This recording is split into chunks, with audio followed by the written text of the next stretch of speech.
So we compared the city of Chang'an with a much later Chinese imperial capital, Beijing. We know that even though Chang'an was, 1,000 years before Beijing, it was bigger.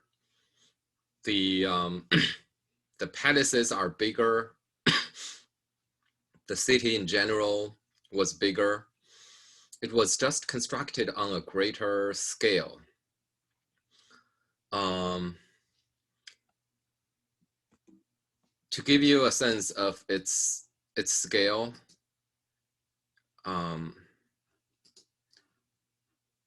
let's just take one aspect to, a more tangible, a more kind of a direct comparison. The street, the widest street in modern Beijing is not accidentally, it's called the Changan Avenue, right? So this is a photo taken in the year 1999 in the city of Beijing. And this is the widest street in the city of Beijing. It's called Chang'an Avenue, right? The name is taken from the ancient city of Chang'an. The widest street in modern Beijing is 80 meters wide. 80 meter is pretty wide. 80 meter, to about 250 feet. That's pretty wide. But the street, the central avenue in the city of Chang'an,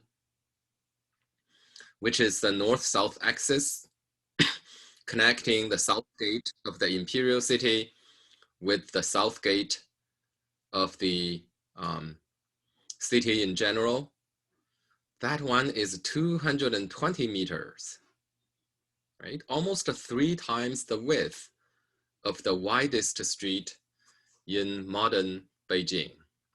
I think that should give you a better idea about the scale of this ancient city.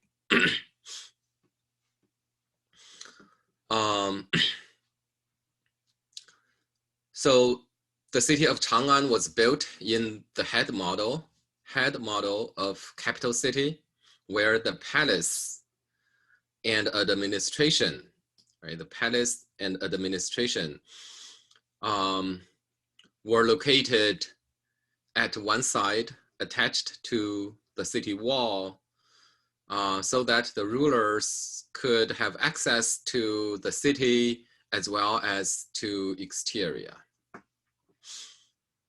The palace city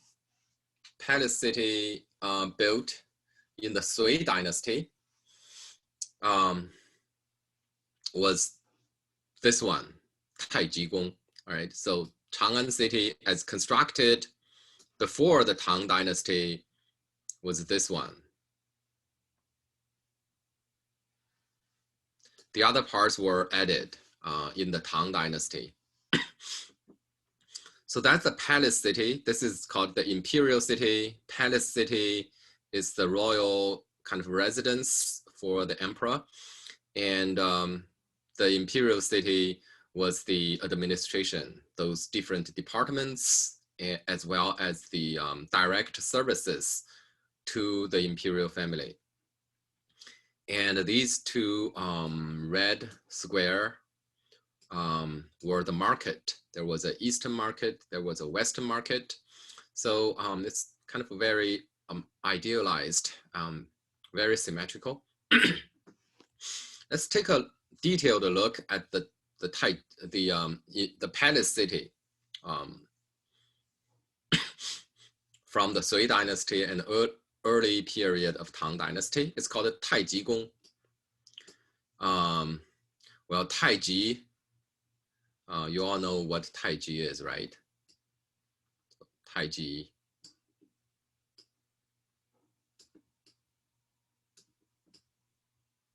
Right. So this is the Taiji diagram. It's basically the yin-yang diagram.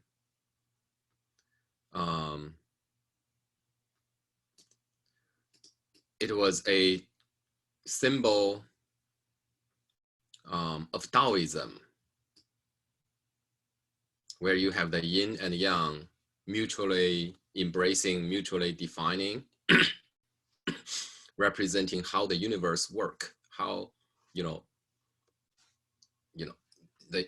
universal relationship actually is. The family name for the Tang Dynasty emperors is Li. And the founder of Taoism, Laozi, his family name is also Li. So his real name is Li Er. So the Tang emperor trace their ancestor all the way to the founder of Taoism. So, and indeed, early kind of Tang emperors, sometimes they claim that they were Taoists.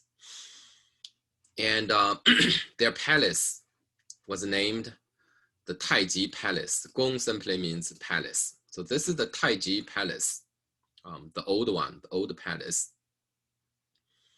Like the city in general, the Taiji Palace also feature great symmetry, almost exact symmetry, highlight a central axis. So there is a strong central north-south axis.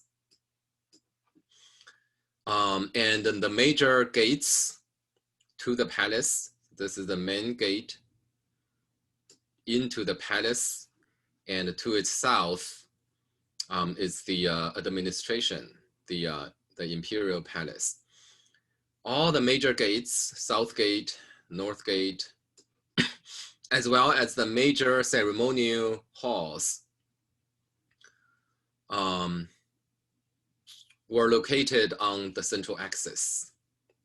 And then there are courtyards, central courtyards, side courtyards, and those courtyards were also designed following symmetry and axiality, right? So that's the first thing I want to highlight. The second aspect of the Taijigun is that the central area, so the Taijigun itself was divided into three parts, right? A central part, an eastern part, and a western part. The central part was for the emperor, and the eastern part was for the crowned prince, right? The next emperor, the future emperor, the crowned prince. And the western part was for Empress Dowager, the natural mother of the current emperor. So that arrangement obviously follows also the cosmological order. The East was, in traditional Chinese culture and cosmology, was the male side, and West is the female side. In the yin-yang relationship, the East is yang. It's where the sun rises, and the West was yin, the direction, the sunset. And then each of those parts within the Taijigun were also, miniature city for their own rights, right? They are complicated, big. So that's the second thing. The symbolic orientation of different locations. The third aspect, the kind of a tripartite division. We already mentioned the central east-west part. So there's the division into three parts. Well, from north-south, it was also divided into three parts. You can clearly see, for example, the central section for the emperor was a southern part, a middle part, and a northern part, right?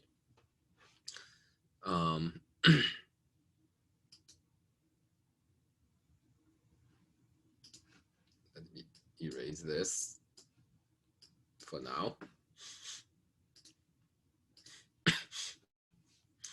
The southern part is more spacious.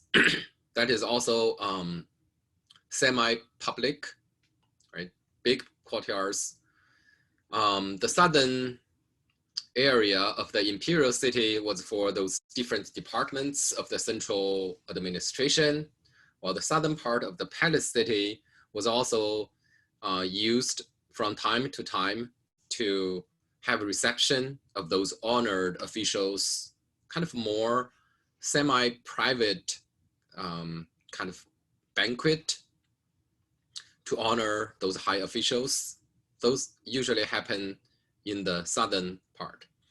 While the middle part is the actual residential section and the sleeping chambers and ceremonial halls and symbolic sleeping chambers for the emperor as well. And then on the side, there were courtyards for the consorts, imperial consorts, and empresses as well. And then the northern part was actually a garden. You can see those circular, those are the lake, those are pool, right? Those are water body. So it was basically a garden, even though it is more geometric than future traditional Chinese garden, which should be more organic. But in the Tang Dynasty, they were more kind of geometric with courtyards incorporated into the garden quarter. Right? So this, from north to south, it was also a tripartite division into three sections. And so that's the old palace. The old palace, we don't know very much because it is under the current city of Xi'an, right? The current modern city of Xi'an is directly on top of it. Those information were released only sporadically when there was a construction project and something discovered, and then compared to the historical record, we can kind of reconstruct a map like this, but there are still a lot of blank spot. We don't know as much. Outside of the north gate of the palace city was a bigger garden. So if this is a kind of a private garden in the backyard of the imperial family, then that is a huge park. It's also enclosed, right? It's also a garden. And a detached kind of palace or some kind of villa, imperial villa, was attached to the northern side of this vast park.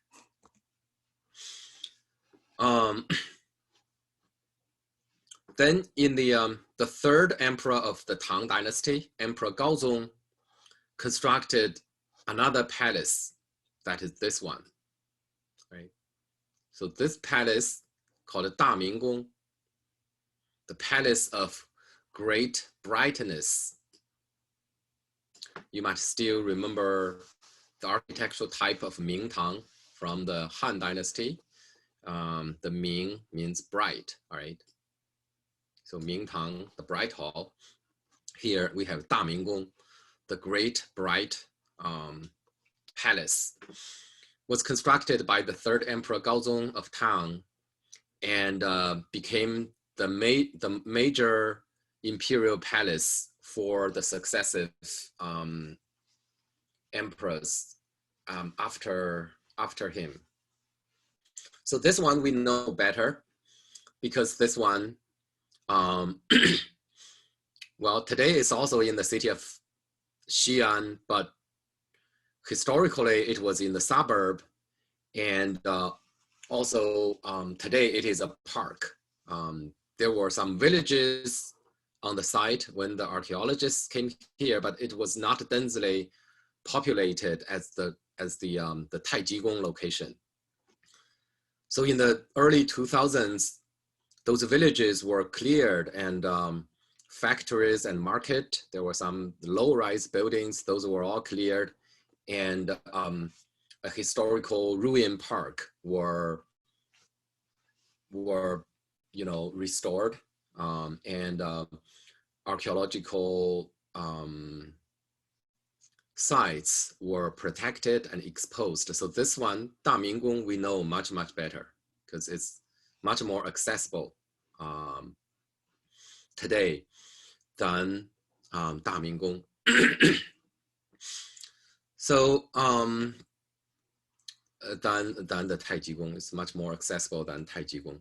Daminggung, like Taijigun, can also be divided into a public south or semi-public south, a very private middle section for sleeping chambers, all kind of smaller courtyards for actual residential purposes. And then there is a northern garden, right? Northern garden area, dotted with courtyards for kind of a more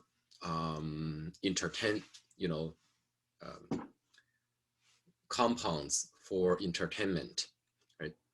The layout was very similar. The central residential area was more compact, and within its own enclosure, separate from the other sections. And the southern part features great space appropriate for those semi-public event. Archaeologists had made a reconstruction for its entrance hall, which was actually a gate that's called the Hymen Hall. In the Daminggung plan, Hymen Hall is this one, right? So it's the formal south gate, basically. There is a gate here, but that one is just a small entrance without its own tower. So, and after walking like 500 meters from the south gate, one encounter the formal grand gate of the Hymen Hall.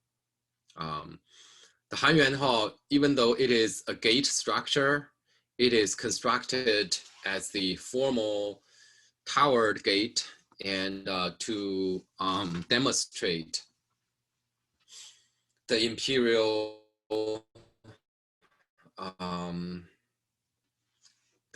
grandeur. And it was also constructed following the ancient request about the building for the Son of Heaven. It has a central hall with two framing pavilions elevated on high platform. So all the three structures were elevated on high platform. A central ramp and steps reach the surface of the high platform. And that grand staircase also, highlight the centrality, the axiality of the complex. The side pavilions, the towers, were connected with the central building through corridors. And the central building is unique in Imperial Chinese architecture because it has 11 formal bays. Plus the corridor on the facade, you would notice 13 bays, right? So this, within these two columns, that would be considered the formal bay, right? There are 11 of them. And then this one would be considered a corridor. Like the peristyle temple from Greek architecture, right? So there's also a center and then a surrounding corridor. 11 bays is extremely rare because the future normal construction for imperial building is a 9-bay building, because number 9 in Chinese convention later was considered the largest number. It's the heavenly number, largest. Of course, it's the largest single digit, right? So later imperial building rarely exceed 9 bay. Plus the corridor, 11 bay. But here it is, the formal bay is 11 and the plus corridor is 13 bay. So this is kind of like demonstrating, the uniqueness of Tang Dynasty. The Ming and Qing Dynasty Palace in Beijing, the biggest hall in the Forbidden City in Beijing, was the Hall of Supreme Harmony, and that one was a 9/11 bay building. But the Haiyuan Hall was 11/13 bay. That's very, very special.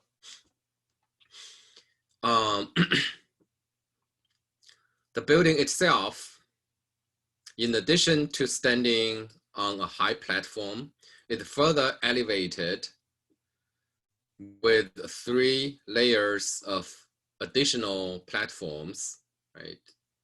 1 layer and another layer, and then another steps. It features a double eave, pure hipped roof, right? So this double eave, the interior space was just one big, interior space, but the roof shows a double eave. So it's just a one roof, but to highlight the significance, that roof was doubled. And also the lower roof was actually the roof for the corridor. So the structural logic was actually very clear. So you first build the central core with its own roof, and then add a surrounding corridor.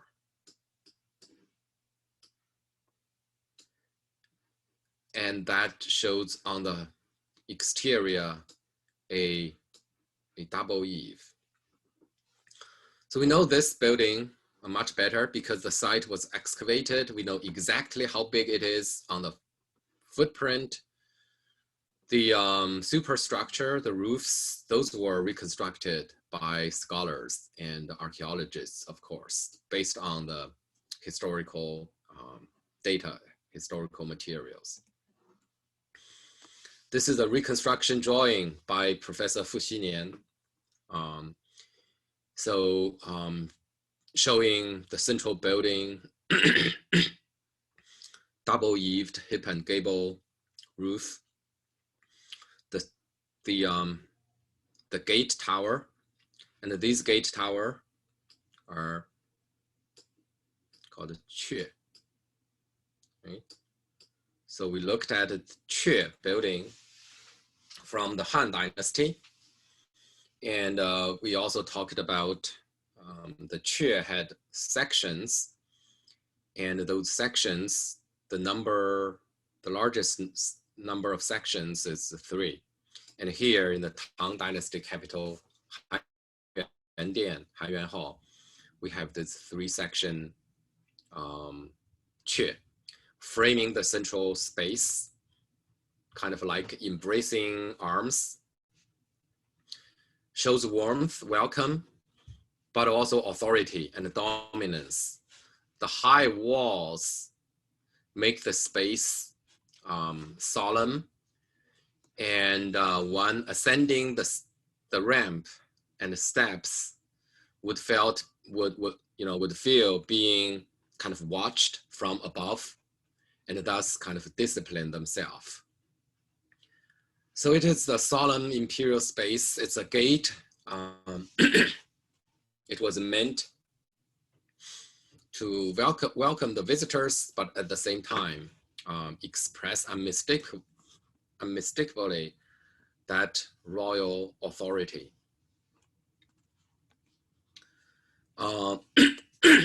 Excuse me.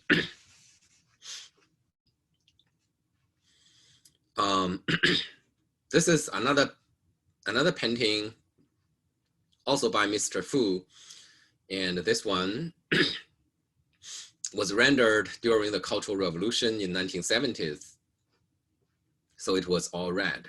Right? His previous rendering of the same building was criticized as being too dark. So he made another painting of that reconstruction. And that's the elevation. Shows the 3 layers of platform and the roof and surrounding corridor, right? So it's located right here.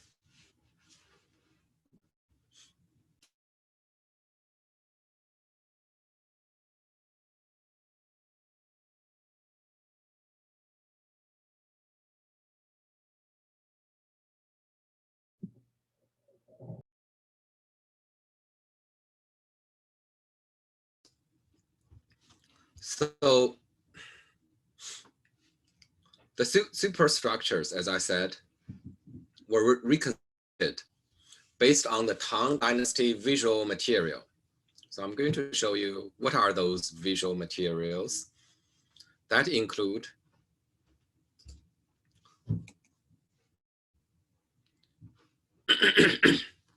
murals from royal tombs.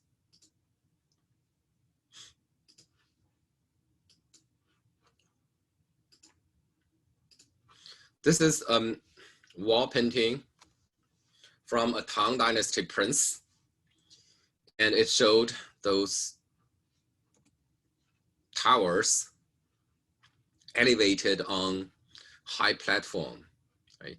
So that's basically where the inspiration came from for the reconstruction of the pavilions. This is a kind of drawing from just a line drawing from that mural. The way the roof is decorated and the brackets, how the platform and the towers are combined, right? So archaeologists just need to, based on the footprint, the plan of the site, which was available from archaeology, and then reconstruct the detail based on those visual information from, based on those contemporary visual data, like the wall painting. Now let's take a look at just one building in the garden side.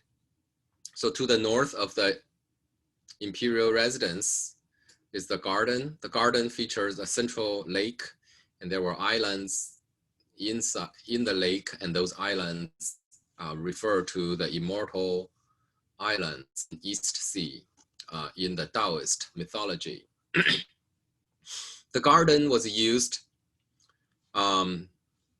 for the highest level banquet to honor those high officials who had contributed,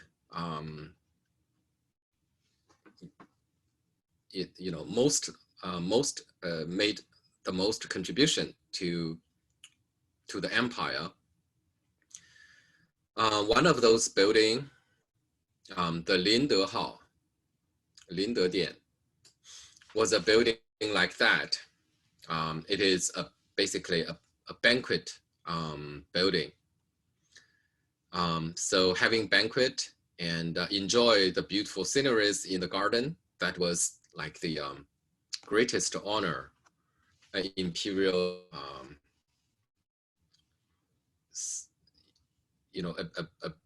the imperial house can give to their officials. This building kind of also featured, like the Haiyuan Dian, Haiyuan Hall, also features 2 pavilions, but here now in the garden, they were located, not elevated to a platform anymore. So they became more amiable, became more approachable. And these 2 embracing arms also without the solid high wall, but rather is kind of feature these air-shaped veranda. The openness create a more welcoming courtyard, more friendly environment. And the Lindo Hall itself is unique because traditional Chinese architecture, the individual building is almost always a east-west rectangle, a rectangle whose east-west dimension is longer than the north-south dimension and oriented according to the north-south orientation. That's a typical traditional Chinese building, right? With main buildings and corridors, like the Hymen Hall. But, excuse me. But the Lindo Hall is very unique because it is the north-south dimension is bigger than the east-west dimension. It is not to just flip a normal hall into that direction. Rather, it is actually created by putting 3 normal halls side by side and create that shape. All right. So this is the way the Chinese ancient Chinese create large kind of covered space. That is to, and you can see clearly, this is basically 1 normal hall, and this is a second, and this is a third. So they were attached to one another and created a super big building.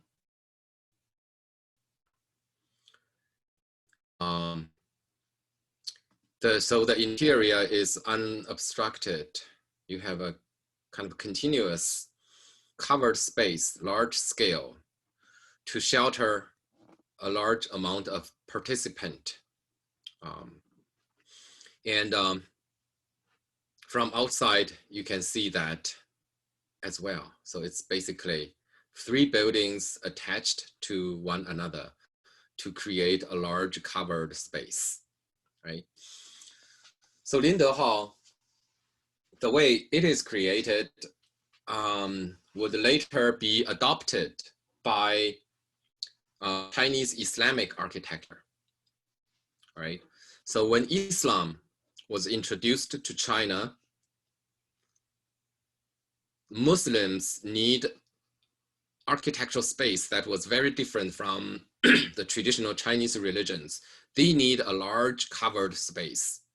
And the way they build their mosque, the prayer hall of their mosque is like this.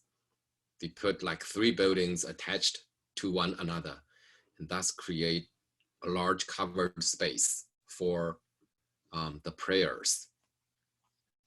And Lindo Hall is the precedent for that future Islamic prayer hall in Chinese architecture.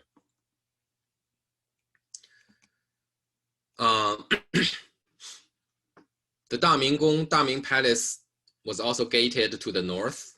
The north is called the Xuanwu Men.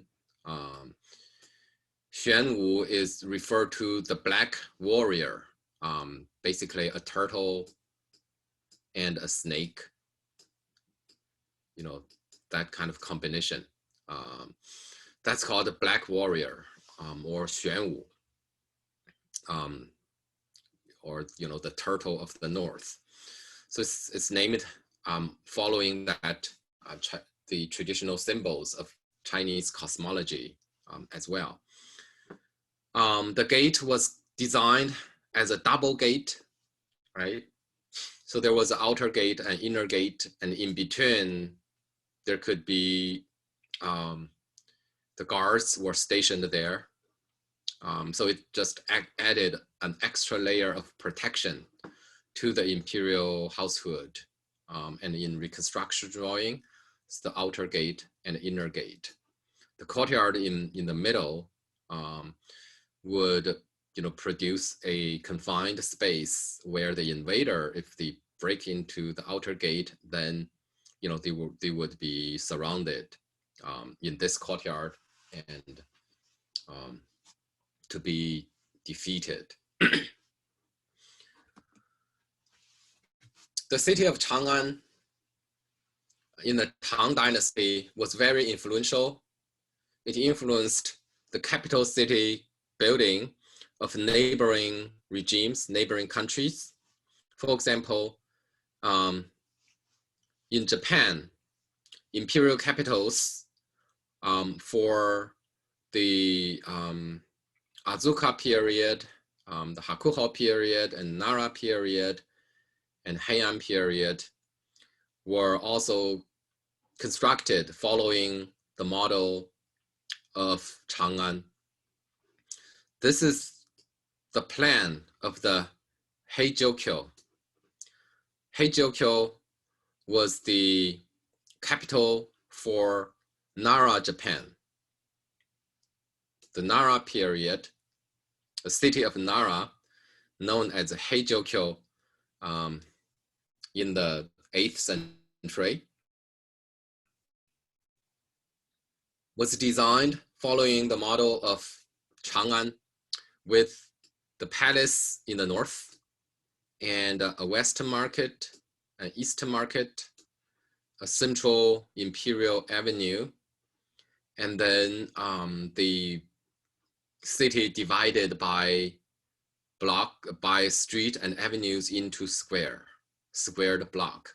And within those smaller alleys further divide those blocks into subdivisions. It's axiality, it's symmetry, and it's the head model of the capital. It's very close to the city of Chang'an. And this is the plan of the Heinkel. This is the capital city for Heian period, Japan. In the 9th to the 19th century. So Heinkel served as imperial capital for Japan for 1,000 years. That's the modern city of Kyoto, right? The modern city of Kyoto is the Heinkel. before the modern age. So similarly, I think, everyone should be able to see, right? The palace, Eastern Market, Western Market, Imperial Street, South Gate, and Gate, and avenues, streets, blocks, and further division of blocks. But there's one thing differentiate the Japanese city from the Chinese city. The first is they are all much smaller than the city of Chang'an. The largest of the Japanese imperial capital, Heinkel, or the city of Kyoto, is about 4 kilometers wide and 5 kilometers north-south. So it's like a quarter the size of Chang'an city, right? But that's already pretty big. So that this is Heinkel, about 4 kilometers by 5 kilometers. The city of Chang'an, is about 8 to 9 kilometer square. So kind of 4 times the size of Heinkel.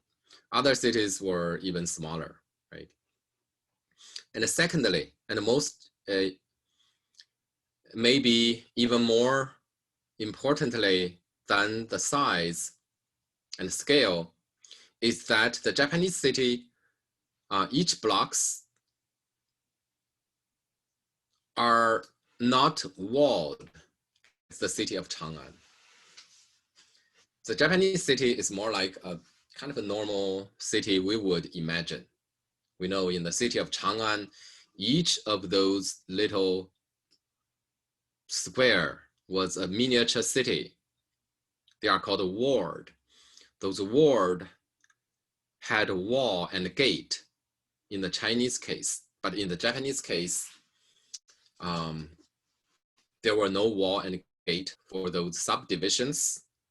They were just normal blocks divided by the streets, and their streets were normal size, and their streets had activity. So they kind of copied the pattern, the form and the hardware, but not copying the lifestyle, the night curfew of Chang'an. That's probably a more significant difference from the Chinese model. So that one was in Japan, and this city is from a northeastern regime that is called the Bohai Kingdom, a contemporary regime in Northeast Asia. It's called the Bohai Kingdom, and it covered part of the part of today's Manchuria of China and the northern part of Korea. So it was a kingdom, ancient kingdom in Northeast Asia. The Bohai Kingdom's capital was constructed in a similar fashion, a northern palace, an imperial city, right? That's for administration. This is for residence, and the city subdivided into wards. And the palace was constructed in similar way, with gardens in the north, sleeping chambers in the middle, ceremonial quarters in the south. Right? And this is a detail for just the palace part, just for that part, a more detailed drawing. The city is called Shangjing, the upper capital of the Bohai Kingdom. It's also excavated, so we know some detail. And for those unexcavated, without data areas, the archaeologists left them blank, but the other areas are confirmed by archaeological data. So the city of Chang'an was quite influential.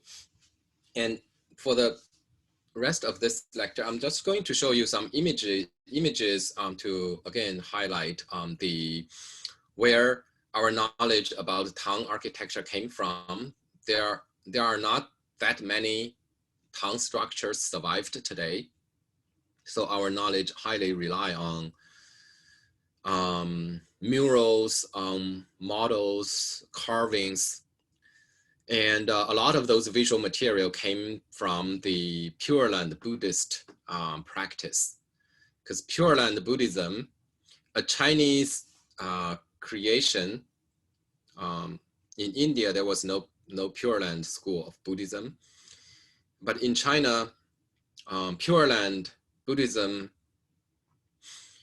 belief that there was a kind of fast way to become enlightened. That is to have faith in Amitabha Buddha, who was the Lord of the Western Paradise. So if you have faith in this specific deity, you would be able to go to Western Paradise, also known as Pure Land, and there you can be. It's like a transition to full enlightenment. Western Paradise kind of offered a fast speed training to become enlightened, helped directly by Buddha and Bodhisattvas. But in illustrating the Western Paradise or Pure Land, there were a lot of architecture depicted, because in religious murals, those religious art wanted to show how great the Pure Land is, to attract people to believe in it. And the model for the reconstruction of heavenly grandeur was, of course, based on the earthly grandeur. Those painters, their highest imagination about a great paradise, Imperial Garden and Imperial Palaces. Those were the most splendid architecture. So from this branch of Buddhism, we have a lot of depiction of architecture. For example, this is a mural from Dunhuang. It showed the grandeur of Western Paradise. We basically believe that the architecture represent imperial architecture from Tang Dynasty. This is a painting from Tang Dynasty, by the way. And the wonderful platform and water surfaces with lotus flowers depicted in the foreground were based on the beauty of the imperial garden. And there were also, sutras like the Amitabha Sutra that had textual description about the beauty and grandeur of Western Paradise. So together, they give us some kind of depiction of the garden. And these murals showed quite consistent features as the images from those funeral murals from the tombs, featuring sloping roofs and the eave decoration with the owl's tail, right? Looks like a bird's tail on the top. And the upturning eave for the roofs, wooden structures, brackets, etc. And the architecture highlight a symmetry, but of course, located in the center of this axis now is Buddha, and that is Amitabha Buddha, the Lord of Western Paradise. So not only architectural detail can be studied from these murals, but also their plan. So based on how these buildings are related to one another, archaeologists also kind of do I have, okay, no. Archaeologists were also able to, even make a plan for what is being depicted, what kind of space was being depicted in that mural. Water surfaces, so it's basically a complex floating on a water surface, and with central halls and side halls and a large kind of platform for performances and the display of Buddhist deities. This is another one. This one is from a Buddhist story, so it's not depicting Western paradise, but depicting is part of a narrative in a Buddhist story, and a architectural plan can also be reconstructed from that very specific, very detailed drawing. Now a courtyard on land, featuring central halls, side buildings, corridors connecting those buildings, a gate, etc.